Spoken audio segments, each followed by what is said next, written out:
we're back right now, and you know what that means. That means we're going to announce a winner. Now, today's winner for our weekly Y2C is... at Johnny_4900 from the Gram. If that's you or you know this person, let us know their mailing address by sending it to our email, kpop@kbs.co.kr, and we're going to try to send a prize as soon as possible. So remember, you can always find out if you've won by checking out our playlist at world.kbs.co.kr, and you got to do a lot of scrolling and scrolling and scrolling, and the winners are announced on our Wednesday and Thursday playlist. Alrighty, and how to tune in? Pretty simple. We got KBS World Radio app, Win.K24, Win.K music channels, Pod on Air, KBS Kong app, and shortwave radio. There you have it. Mic drop. Now we got two great songs for you guys right now. We got Need You with Movie Star and Dindin, Life for Cut, 인생의 내 컷, featuring Lilo Marge.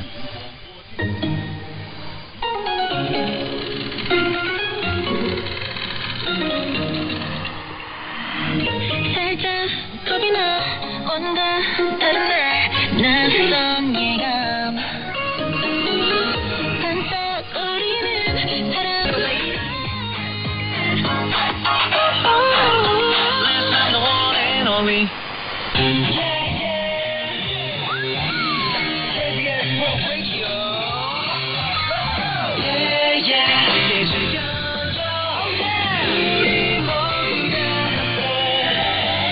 Have a good time dinner. World Radio.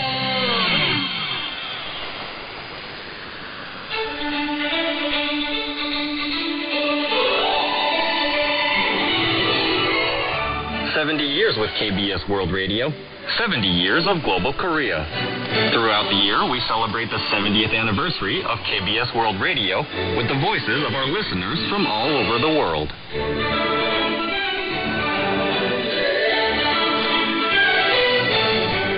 KBS 日本語放送のライブ版お便りモンスター Hi, my name is Matsumoto Takuya, お便り aka モン Letter ス Monster, ターというネーム an avid listener of KBS World Radio's Japanese service. ことから My radio name Letter Monster comes from the fact that I send letters to KBS World Radio almost every day. 1970 I've been listening to KBS World Radio for the past 48 years. された事件 I still remember vividly the tense moments when I heard major news stories of our time, such as the assassination of President Park Chung-hee in 1979, 攻撃事件 the bombing of the Korean air flight in 1987, and the bombardment of Yongpyong Island by North Korea in 2010. 日韓両国 The always accurate, fair coverage by KBS World Radio helps me navigate numerous sensitive issues between Korea and Japan, such as the colonial eras, comfort women, and forced labor, with a balanced perspective.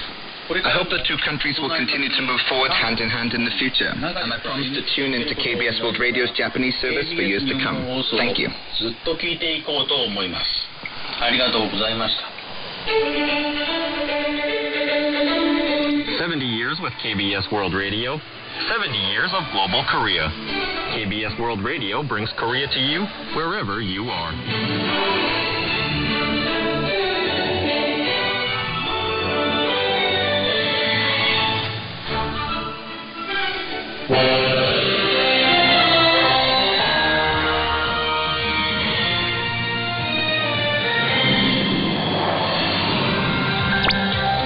Hello, it is Thursday and it's the first day of June. Welcome to Korea 24.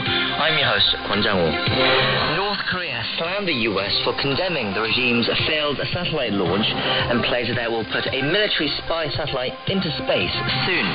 We'll have more in news briefing shortly. Experts continue to remain divided on the safety of Japan's plan to release contaminated wastewater from the crippled Fukushima nuclear power plant into the sea, which could take place as soon as this summer.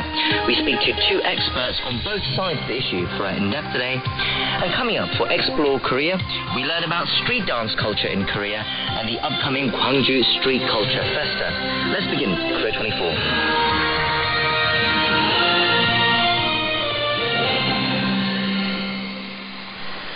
Kim Yo-jong, the powerful sister of North Korean leader Kim Jong-un, vowed on Thursday that North Korea will successfully put a military spy satellite into orbit soon, a day after its failed launch.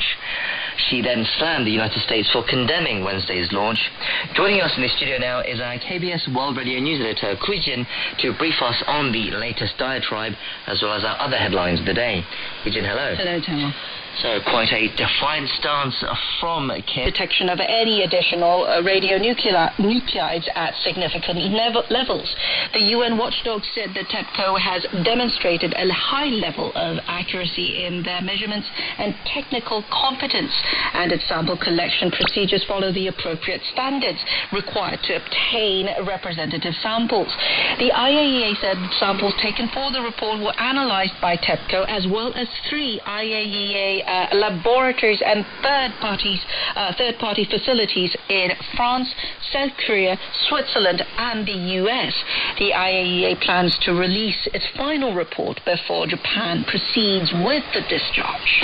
We'll be talking more about this controversial plan for our in-depth next, but first we wrap up our news briefing here. Hee-jin, thank you for bringing us the updates. Thank you.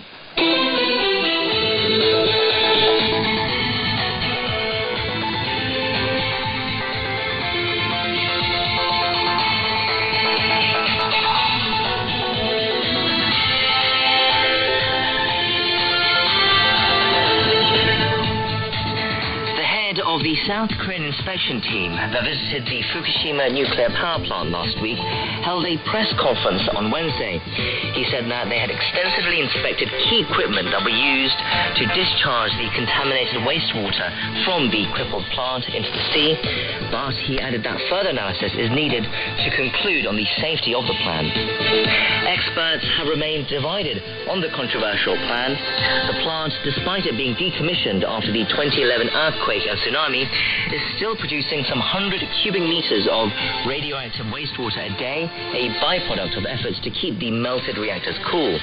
Japan says storage of the water is now approaching capacity and that they will have to release it, but Tokyo has assured the public that the water has been adequately treated. To discuss the safety of the planned water release, we'll be speaking to 2 experts in back-to-back interviews now who have contrasting views on the plan.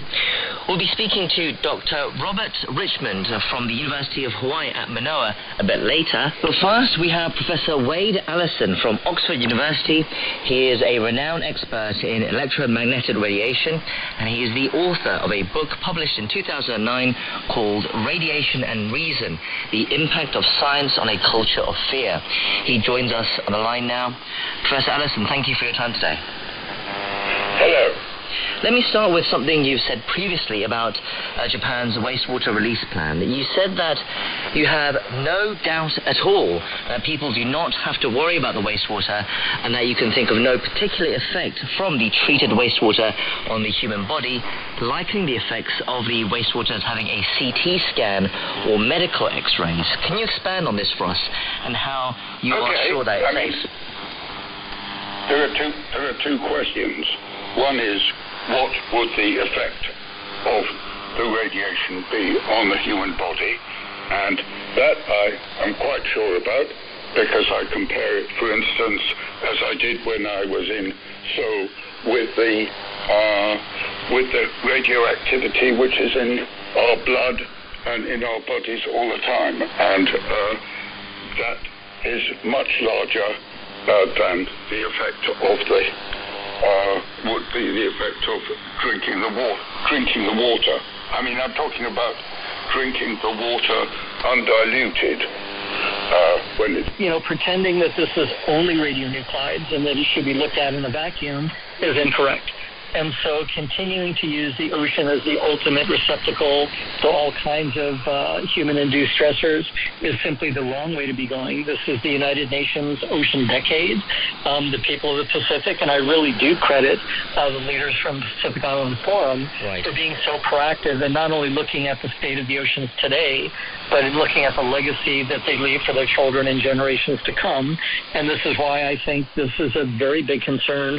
This is not going to be a one-time release over a short period of time. It's going to take at least 30 years. And so our estimates that it could take even longer than that.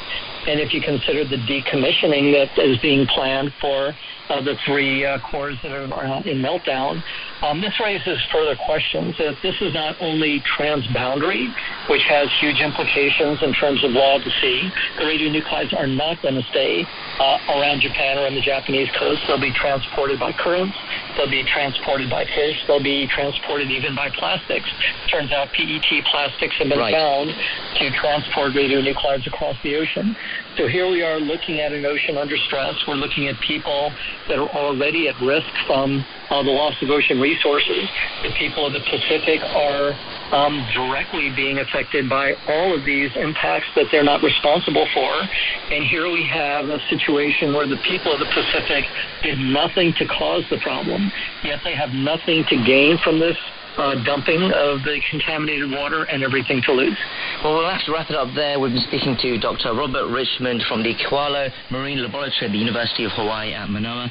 We appreciate your thoughts on this issue today. Thanks very much for the opportunity.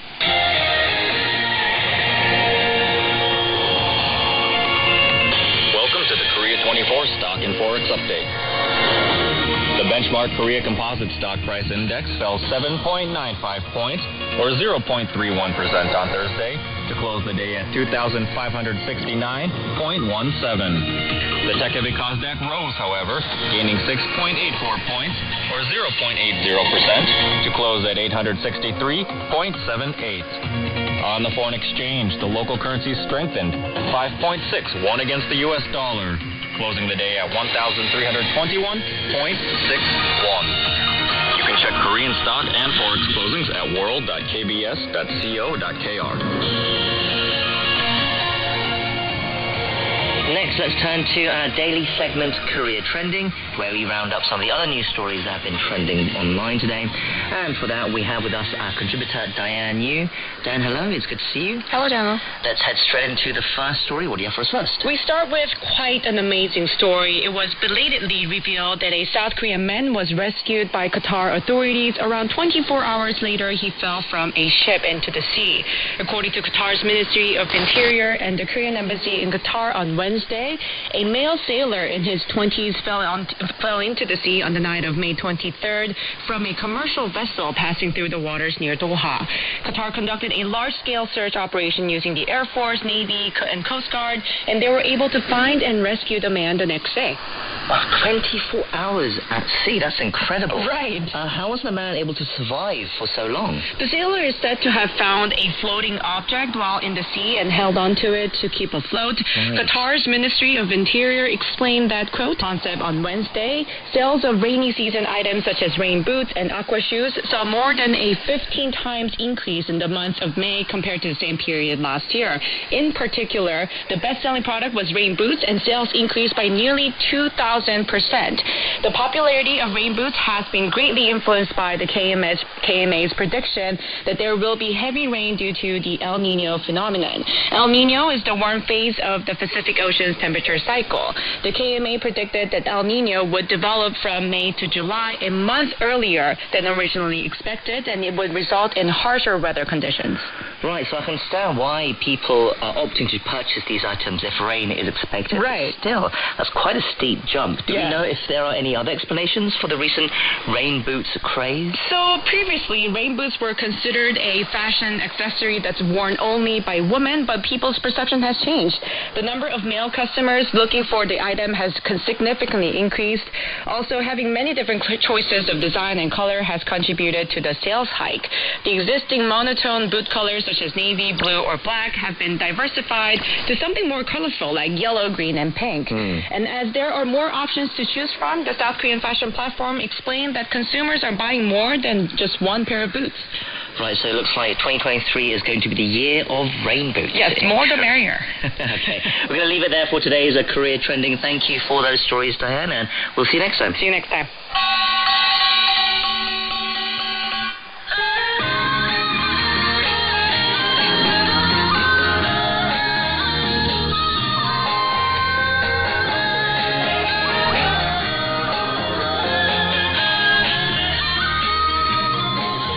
now for us to discover more about Korea and the historical, cultural and travel highlights that the country has to offer in our weekly segment, Explore Korea.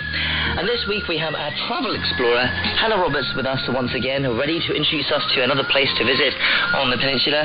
Hannah, hello, it's great to see you again. Good to see you too. Okay, so where are you taking us today?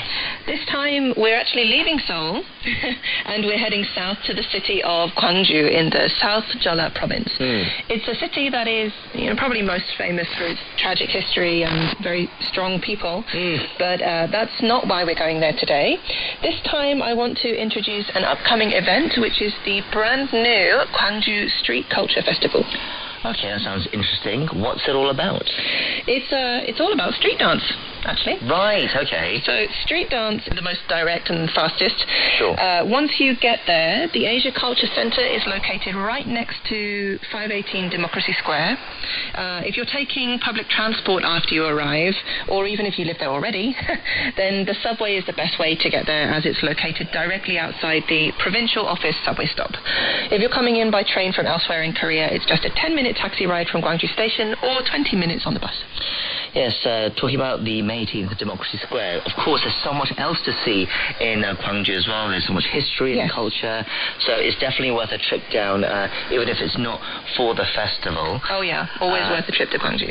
Definitely, yes, it sounds like something I'd enjoy definitely as well. I think so. I wouldn't want to get involved myself. Stop yourself from getting up on stage. Well, I'm pretty sure I'd hurt myself. You get jumpy legs. If I were to jump in again now, so yes, perhaps probably best to leave it to others. We'll wrap it up there, Hannah. Thank you for that. We appreciate it as always. Till next time, take care, and we'll see you again soon. See you soon. And that's where we wrap up our show today. Thank you for staying with us. We'll be back same time tomorrow, so we hope you can join us again then. I've been your host, Kwon Jang-woo, and thank you as always for listening. Goodbye.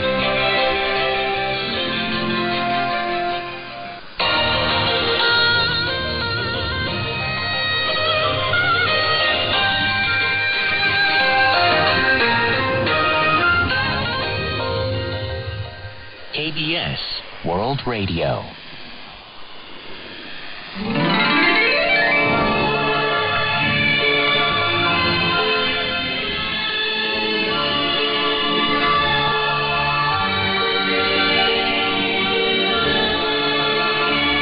청취자 여러분 안녕하십니까? KBS 월드 라디오 우리말 방송입니다. 국민의 방송 KBS는 2023년의 방송 지표를 신뢰로 여는 통합의 KBS로 정하고 신뢰와 사랑을 받는 방송이 되도록 정성을 다하겠습니다. 이 방송 프로그램은 방송통신위원회의 방송발전기금을 받아 제작한 것입니다. 지금부터 KBS 월드 라디오 우리말 방송을 보내드립니다. 6월 1일 목요일 KBS 월드 라디오 우리말 뉴스입니다. 선관위의 자녀 특혜